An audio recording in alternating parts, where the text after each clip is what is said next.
I'm riding a shark. I'm riding a shark. I'm riding a shark. I'm riding a shark. I'm riding a shark. I am riding a shark.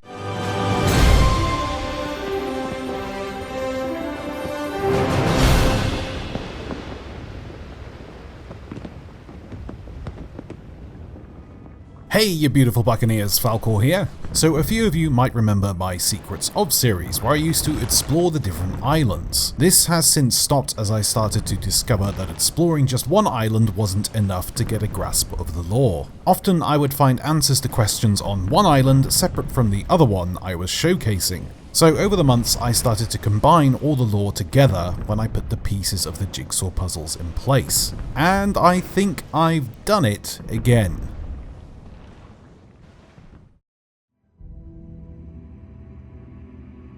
So we all know that the Wilds was once the focal point of a skybound comet attack that shook the lands. The geometry of this area proves that there was a lot of damage to the surrounding isles and could possibly explain the Devil's Roar and why it is in its fiery state as it is now. The strange rock seen in the Wilds poking out of the water and on several islands. In nature, these rocks are formed after a huge amount of seismic activity. It's essentially a land wave. If you imagine the land moving and pulsing so much against the tectonic plates, eventually there will be some sort of splashback and a rock will poke out of the crust looking somewhat like this. They can be seen all over the place in our own world, but the fact that they're here in the Sea of Thieves means that the Wilds certainly had its fair share of the shakes. Since we know that the lands were shook from comets making impacts, this would also explain a rise in the sea level, leaving only the peaks of lands visible, which is why all the lands in the Sea of Thieves are so small, and why a lot of ancient structures are now under the water.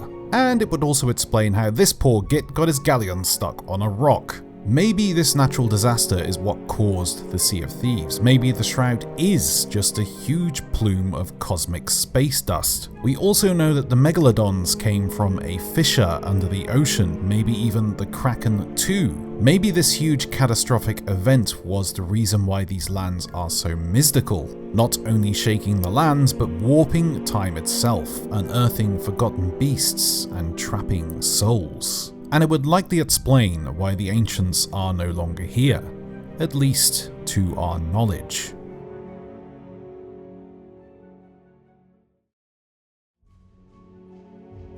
The Shores of Gold may have been the final place of refuge for the ancients.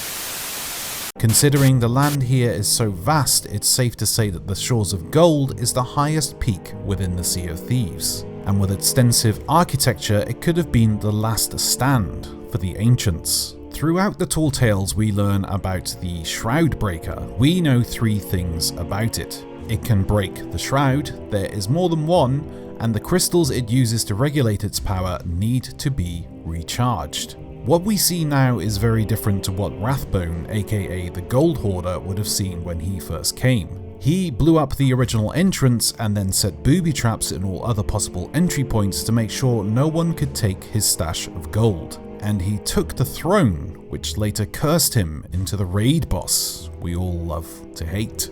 So who was sat here before? We don't actually know, but the statues outside perhaps hold a clue. Most of the statues are mirror images of themselves as you walk down this path, but the two central statues differ greatly from the rest. One with very large shoulders overlooking this lovely lady adorned with jewelry, the most significant of which is her earrings. Within the lore, we know of a set of earrings which allows the wearer to commune with the merfolk. And we know that the ancients and the merfolk would often talk and have meeting places for such things. Which is interesting, as just at the end of these set of statues the path leads down into the water.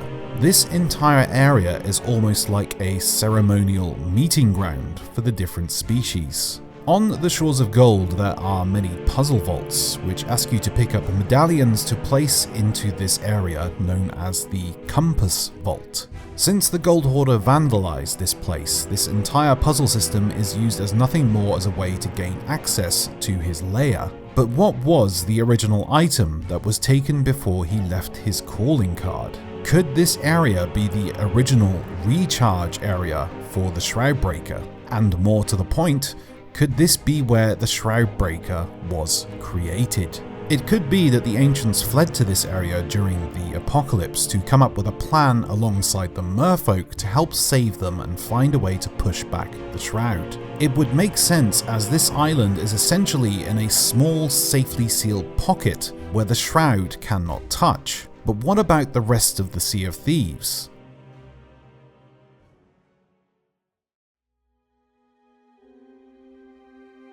The Shroudbreaker takes many forms in the ancients' paintings, a more detailed approach seen here, but this simple diamond shape also represents the Shroudbreaker, seen here hovering above a group of people, signifying it as a savior to mankind. One of the medallions used in the Compass Vault shows what appears to be a ship sailing across water, but a more detailed version shown on the art behind shows the same ship but with waves below and above. Maybe these aren't waves. Maybe this is the Shroud, and the diamond on the ship is a symbol of the ship breaking the Shroud as it travels. This medallion is also used on the west side of the compass, which could signify that they sent Shroud Breakers to the west to uncover the Shroud in the hopes of saving their lands. It would also explain why the Shores of Plenty are so extensive in ancient cave paintings. Keeping in mind the diamond signifies the Shroudbreaker, or rather a crystal from the Shroudbreaker, it then got me thinking about this symbol, the Kraken, or rather the Old Mother, the Queen of all Krakens. This diamond shape also appears in her head. Could the Kraken be the catalyst or one of the things needed for the Shroudbreaker? Could the Kraken itself have the ability to break the Shroud? It would certainly explain why all the ancient structures, among other things, show that the Kraken used to be worshipped by them. And if you look closely, the Shroudbreaker itself is in fact an effigy of the Kraken. Maybe that's the real reason the ancients killed the Old Mother, to harvest her for these mystical crystals so they could save their lands. But something must have gone very wrong, as the ancients are nowhere to be seen, and the question still remains, who or what used to sit on this throne?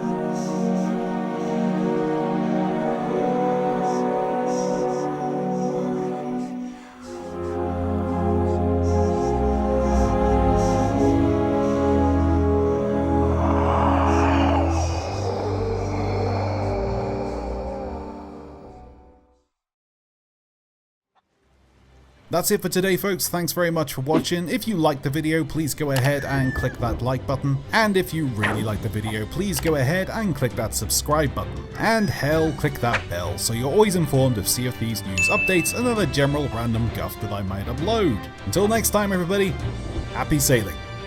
Bye-bye.